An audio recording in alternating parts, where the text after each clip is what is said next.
Okay, going back, ladies and gentlemen, I want to open the phones up in the next hour. The toll-free number to join us is 877-789-ALEX. That's 877-789-2539. Again, that's 877-789-ALEX, 877-789-2539. And we will get you up and on the air specifically with your questions, your comments, your points, your prayers for the Japanese people. Now, I'm going to put back on screen, if you're a prisonplanet.tv viewer, not just a radio listener, a satellite image of the particular band of the jet stream that comes over Japan and then enters in southern Canada, on the side of western Canada and the western seaboard of the United States. And as you can see, as soon as it comes in towards land, it then affects the atmosphere, and the jet stream hits right above Northern California, Oregon, Washington, and then buckles up, goes into northern areas of North America, into southern Canada, and then comes back in over Wyoming, Montana, Colorado, and then down into Oklahoma, Illinois, Texas, Arkansas. Very serious situation, because the media and the government are not going to tell you if they pick up increased amounts of radioactive iodine, uranium, or cesium. Now, we've only got one reactor that's blown up. And the Japanese government has been caught lying about how much radiation was released and the fact that it melted down. And they've now told the truth about it. A lot of it will be dispersed. I mean, the U.S. government, other governments detonated hundreds of nukes in test in the 40s, 50s, and 60s and 70s. The Chinese, the Russians, which also, above-ground nuclear testing radiates everybody.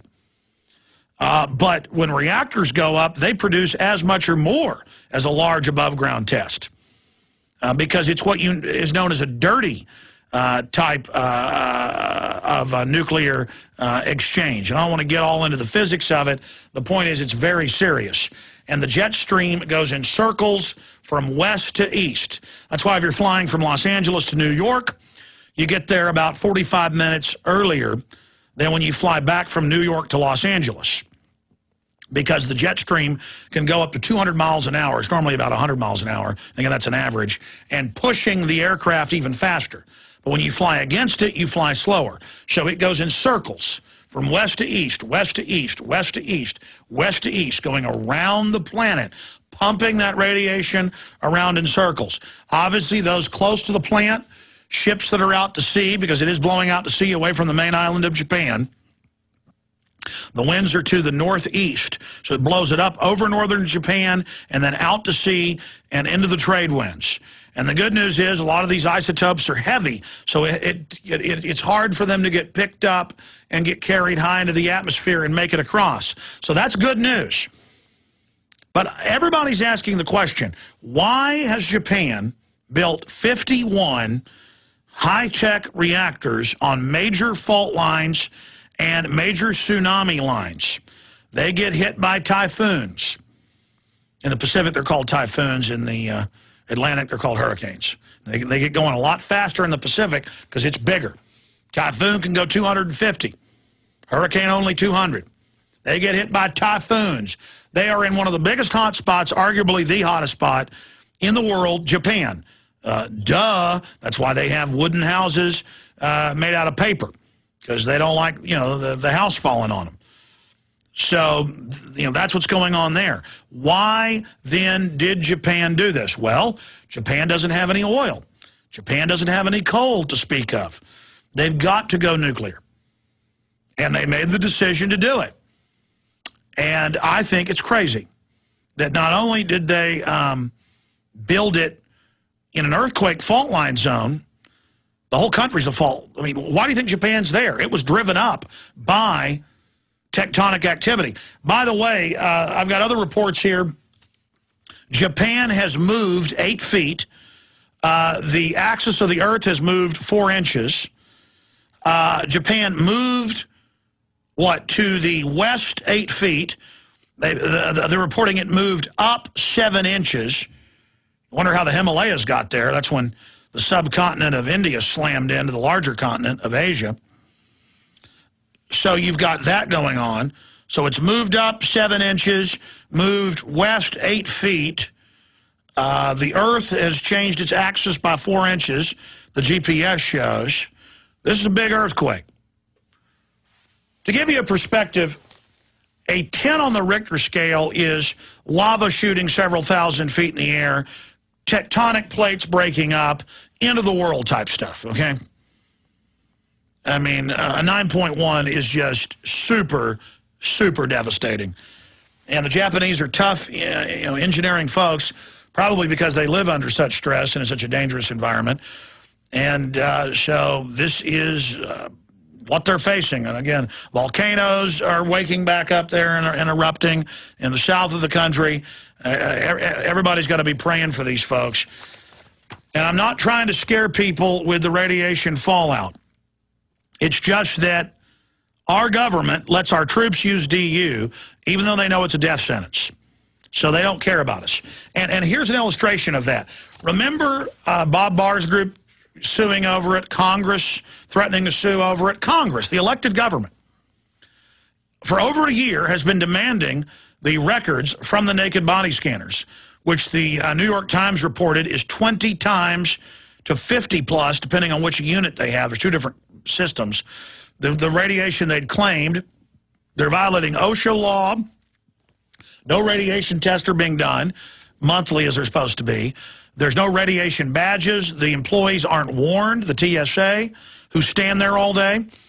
Now they're coming out with super high-powered chest X-ray machines in Australia just to look for breast bombs. They're talking about full-body X-ray of chest X-rays in the U.S. They're now rolling out on the highways of the U.S. super high-powered TSA systems where they have families, this is on the news, drive under systems that shoot through metal. They make a chest X-ray look tame. Now, a doctor, a dentist, they got to hide behind a lead wall. And they put lead over your privates. Not in the airport. These guys sit there frying like eggs. And the system just doesn't care. Here's USA Today dealing with radiation. TSA to retest airport body scanners for radiation. For more than a year, they've refused to give Congress the readings. You want to know why? TSA officials have repeatedly assured the public and lawmakers that the machines have passed all inspections. The agency review of maintenance records, launched December 10th, came only after USA Today and lawmakers called for the release of the records last year. Congress over a year ago, actually, early 2010.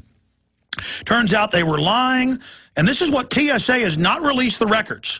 They're saying, yes, it's 10 times higher the radiation than we thought, but we're not going to release that. We're just telling you, trust us, we're going to retest. They're going to do kangaroo test.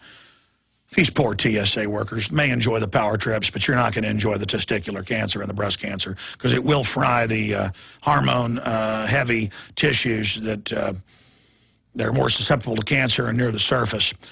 TSA, again, Transportation Security Administration announced. They announced last Friday as well that they are above the law and strip searching in public is okay.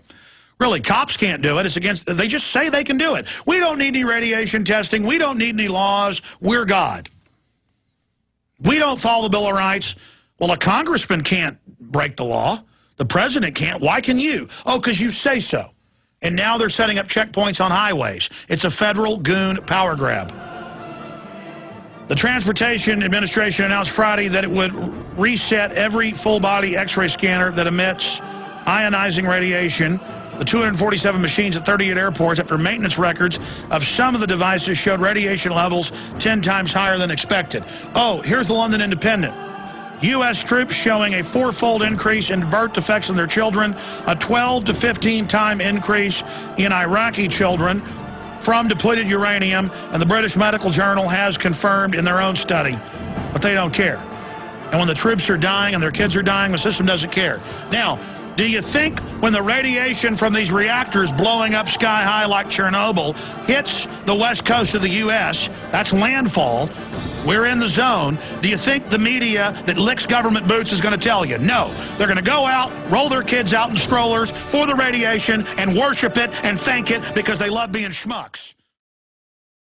You know, I knew I was forgetting something last hour, and that was telling folks to get potassium iodate, because if all 6 of those plants go down, and the first place that the jet stream and the trade winds below it make landfall is the west coast of the U.S. and Canada, people should be taking potassium iodate. And to show how I'm always giving advice, and I got flashlights and a 3-year supply of food and guns, dug around this weekend, couldn't find the potassium iodate that I've given friends and family over the years. I know it's somewhere in my garage or in storage, and I'm not going to start taking it unless more of the plants blow up or we do. They won't be able to totally cover it up if higher levels of radiation hit. It should be in the next day or so we find out on the West Coast. So we got to watch that. I want to go to your phone calls, the number to join us. We hadn't opened the phone system up yet when I gave it out 15 minutes ago. It's open now. If you want to try to call, 877-789-ALEX, 877-789-ALEX. If you want to get up and on the air. Don, Habu, and others, we're going to be going to you here in a moment.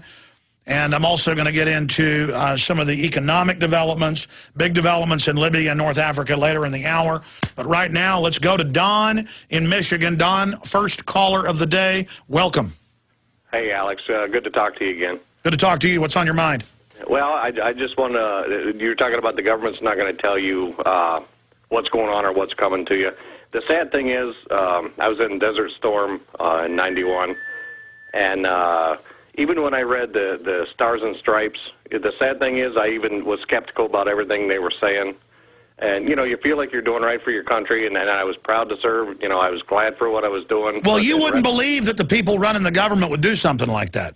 Well, but I always had it, even then I had it in the back of my mind. And I've only been following you for the last couple of years thanks to a friend at work. And just to info you, PrisonPlanet.tv member, and I've given out about 800, pushing 800 DVDs right now. But my point is, people just have to wake up. I talked to somebody at work the other day, and I have the new iPhone, like you said. You know, everything's used for something.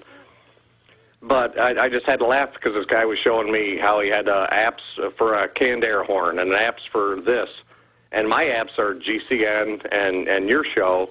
And, you know, lucky for me, I get to listen to it every day. I feel like I'm missing something if I don't because I can't stand not knowing what's going on. But I guess my biggest point is people actually literally still trust in the government and thinking everything is going to be okay. And I keep trying to tell people, you know, I'm buying food. You know, I'm just doing the little, not little things, they're big things. And you're going to see how big they are when you need them. But I just wish people would really wake up. And one thing I wanted to point out that scares me the most, I don't fear collapse in the concept of the collapse. I fear it for the laziness and the unintelligent people that when it does happen, it's not going to be like a band of people grouping together like you would see in other countries. No, it's going to be a dangerous horde, at least some people, of zombies. Whenever you watch Black Friday, you know, where people don't have any sales tax day, there's always riots and death and stomping over discounts. And remember, 90% of people were self-sufficient and rural during the Great Depression, and around 7 million starved to death. Major university studies estimate. Imagine 90% not being self-sufficient. It's the opposite today in being urban. It's a dangerous recipe, but that's what the Second Amendment is there for, Don, is to protect us from the zombie hordes. The problem is the government is going to organize them, you know, the gimme, gimme, gimmes, into a group of people as society does unravel. And look at the Japanese. 2 days into this, they're already running out of food and water. They're not prepared. And the only thing that's constant is disasters, is problems. People never believe it when they have an earthquake or a flood or a wildfire. They never want to believe it. Don, good to hear from you. Habu and others, your phone calls are straight ahead, 877-789-ALEX, 877-789-2539. And we will go to your phone calls on the other side of this quick break. And we're going to continue to break down all the big developments happening in Japan and how serious is the radiation cloud coming towards the western coast of the United States from Japan.